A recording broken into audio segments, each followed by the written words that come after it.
Hi, my name is Megan Rivera, and this week's discussion board is based on the historical attempts to address substance use. Which approaches are you naturally drawn to and why?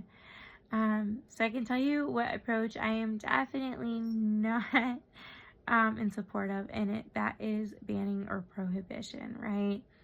We saw where that actually made people sneak around and use more of these substances than had it not been outlawed, than it had not been made difficult to obtain.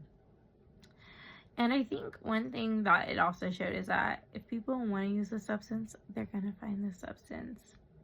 So that approach doesn't actually help the person who is wanting to walk through recovery.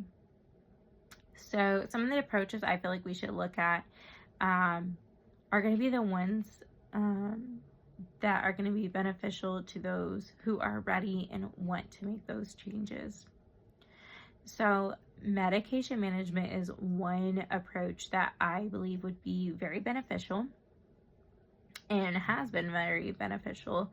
I actually have a family member who used a medication to wean off of a street drug. So she was prescribed Suboxone, and this helped her slowly wean off of her street drugs, and she was able to completely recover from any substances, and now is just doing great.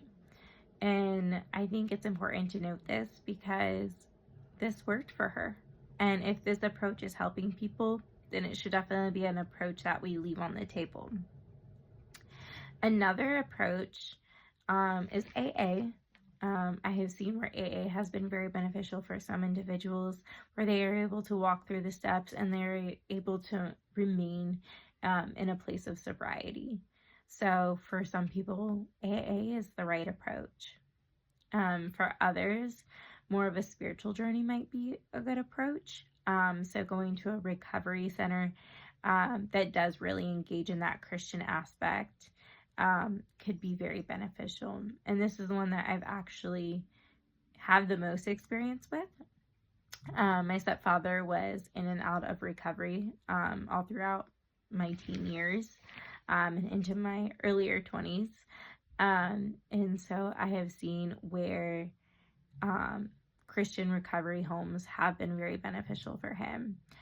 Each time he got a little bit better. I won't say it was a clean shot, like once and done. It definitely took several times. But at the last time, he was able to finally let go of gambling, which was actually the piece that kind of held on to the longest.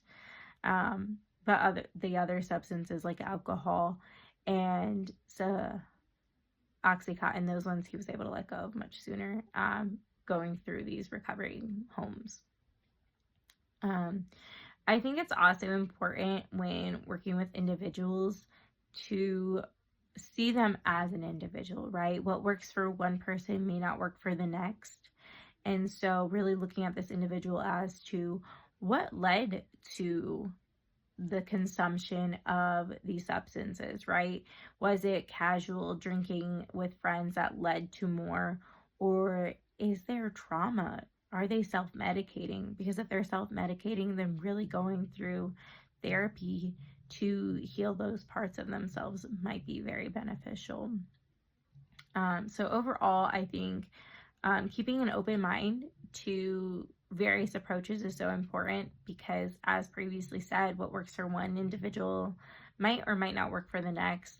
And so having an open mind and being willing to kind of grow with the people you're working with is so important.